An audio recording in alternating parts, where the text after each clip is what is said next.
most of the firstborn will carry the guilt if I do not do A, B, C, or if I do not stand up in that position, I may be held responsible. So the guilt part also is something that they have to get over consciously. So even taking small steps towards getting over guilt and allowing themselves to be vulnerable also will help them to change this part from within. First thing is to start telling that I'm good enough the way I am. Today we are here with the wonderful clinical hypnotherapist, Ms. Suchita Sanjay. We are going to talk about the inner child that still live within us. We are doing this together to help women who are deeply healing within them, and also women who are raising children. Today we're going to talk about the firstborn son, the one who have to be strong. And we're going to talk about what happened to the boy who grew up too fast because they were told to be the man of the house. So Ms. Suchita, thank you so much for being here. And my question is, what happened inside a boy when what happens inside a boy when he has to act strong all the time? Well, first of all, namaste to all of you. Thank you, Prema, for having me over. And this question is a very important question, which is applicable to so many of them who will be going through this in a child who is wounded. So the first boys normally are expected to be strong. It's very natural for a parent to even tell the first boy, you know what, you're older, you better behave.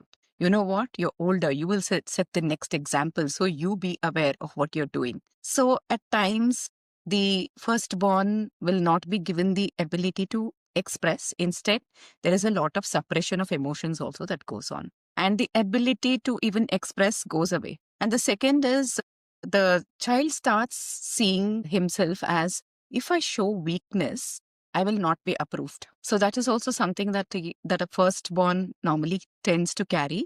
And the third one is the child will always be in the constant alert or hyper-vigilance, which will again lead to some kind of early childhood stress and sometimes even trauma.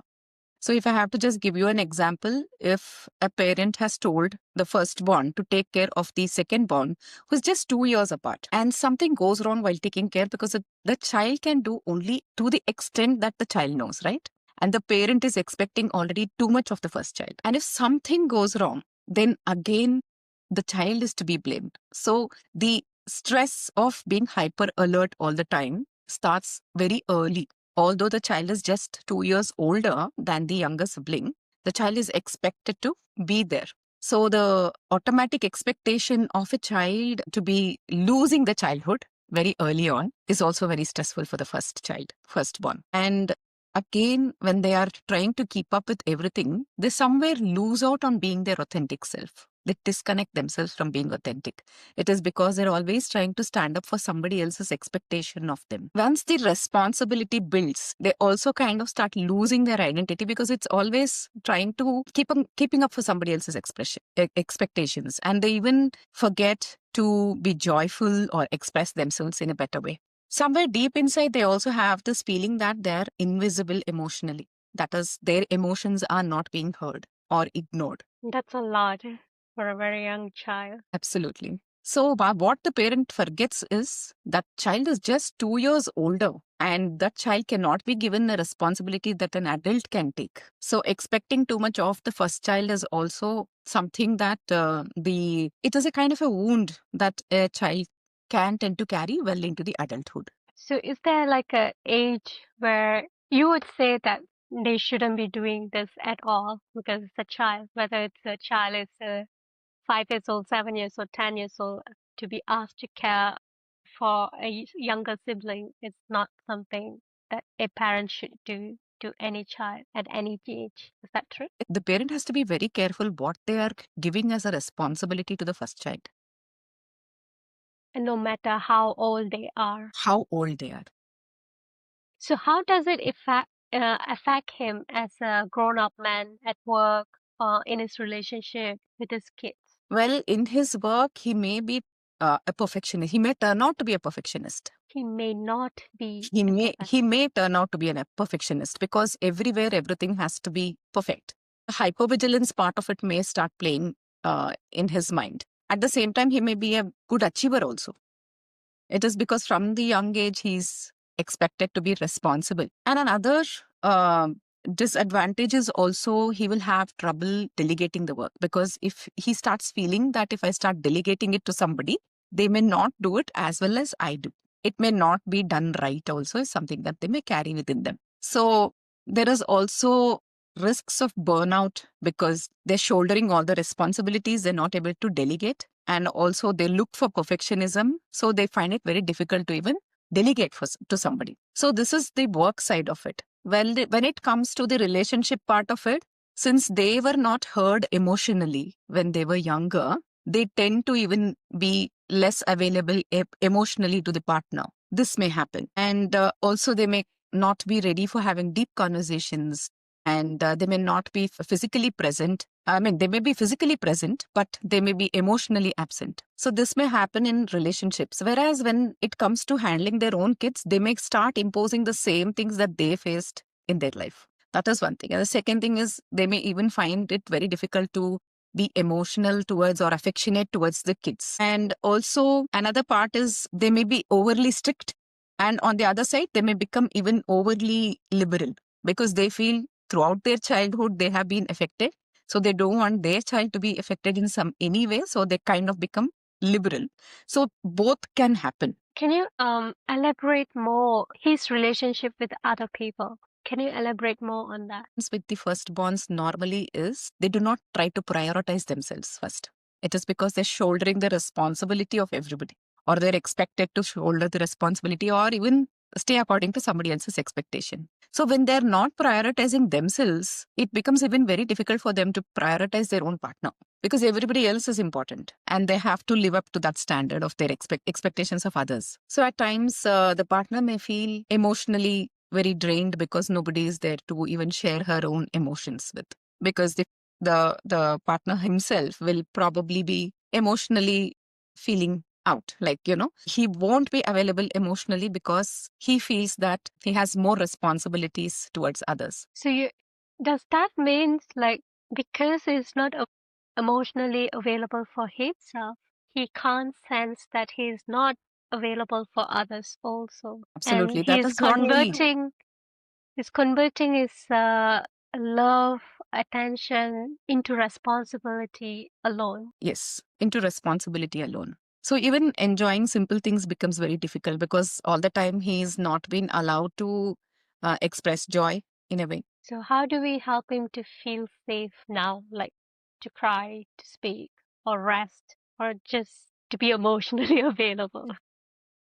See, first thing is to start being vulnerable, to start seeing others. In fact, if they have any peers who are able to be vulnerable, it is also good to adopt that within themselves and start feeling that, okay, it's okay to be vulnerable. It is okay to express myself. So if they just start off with expressing themselves, then they will start feeling emotive also, emotionally available to the other person also.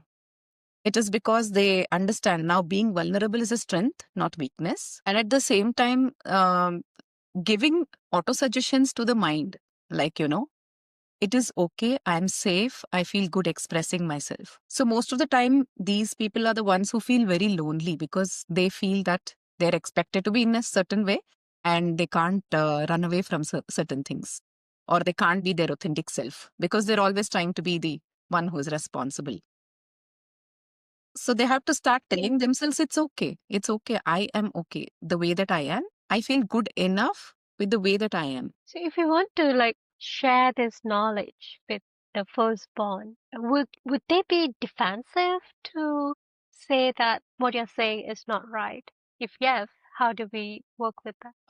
As a parent, if you're telling that these are the things that I'm aware that you're going through, and if you give that assurance that you're understanding it, in fact, the inner child in them may start relaxing also. Instead of becoming defensive, they'll start relaxing. They'll start feeling that they're safe, they're being heard, they're being understood, which is a big relief. Then what kind of changes would you actually immediately see within them if a parent They want to start be like, becoming more expressive. They start becoming their more authentic self, like, who they truly want to be, than being living somebody else's life. That will make them more emotionally available for themselves and for their environment. It's good to even start taking steps towards it and start releasing guilt. Most of the firstborn will carry the guilt if I do not do A, B, C, or if I do not stand up in that position, I may be held responsible. So the guilt part also is something that they have to get over consciously. So even taking small steps towards getting over guilt and allowing themselves to be vulnerable also will help them to change this part from within. So, what kind of words or tools a parent can use to release this guilt out of the firstborn? First thing is to start telling that I'm good enough the way I am. We just tell them that. Yeah. I'm good enough the way I am. I accept my true, authentic self and I embrace it. I feel safe to release my emotions, which is a good thing for me. So, if someone is doing this to their child who is an adult now, how would they prepare themselves? See, one thing is all this seeps well into the adulthood. So it becomes very important to seek help and therapy because people around them can only give suggestions as laymen, but not as therapists or coaches or whatever. So whatever comes out of them may also be biased. It is because they do not have the complete knowledge of how to deal with the situation. So it's important to seek help and support as and when required, and also use these safe spaces to overcome this part of not being able to be vulnerable and release the stress and anxiety. That is the most important thing. Even people who are in very high ranking positions and who are high performers, they all have this issue, and it's important to release. Do you think they use this, they're so used of being in this space, they end up feeling it's really safe for them to just be that? Vigilance is definitely something that everybody person in a high position will require, but it is the stress and anxiety that they carry with it that needs to be addressed. I feel like it makes them a much better, more relaxed. They can see a bigger picture than Yes. just a narrow tunnel minded, right? Yeah. I don't So know. That's most of what. the time, what happens is they feel very lonely because nobody is out there to, they are on the top. Nobody is out there to even listen to them. So they feel very, very lonely and stuck at times. So it becomes important for them to even seek help and support as and when required and release that part of anxiety or the stress that is associated with the work that they have. And even the part of delegation is very difficult. Like I told you, in the workspaces, they find it very difficult to delegate. It is because they look at perfection. So the part of progress above perfection is given during the program. Like, they're made to understand that progress is important than perfection. And at the same time, holding on too much to something and thinking that somebody will not be able to perform will also send them the same vibe. So they will really not be able to perform. So these are some things that, as the firstborns, they may carry. These are some of them. So it's very crucial when it comes to, especially its stress and anxiety, to address all of this and find a solution to it rather than suppressing it, because normally the firstborns try to suppress everything. What else can we do to recognize, bring awareness, and resolve this if we choose to resolve this on our own? Thing is to start meditative practices like breath work or journaling and being mindful, acknowledging small things, appreciating certain people.